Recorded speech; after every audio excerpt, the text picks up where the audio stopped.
Kondepi MLA doctor Bala Veeranjaneya Swamy గారికి పుట్టినరోజు శుభాకాంక్షలు తెలియజేస్తున్న Sri Bharat news CEO doctor Madhurasri కవి,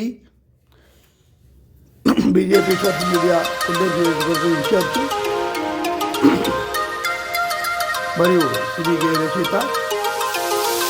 కొండేపి ఎమ్మెల్యే వీర అభిమాని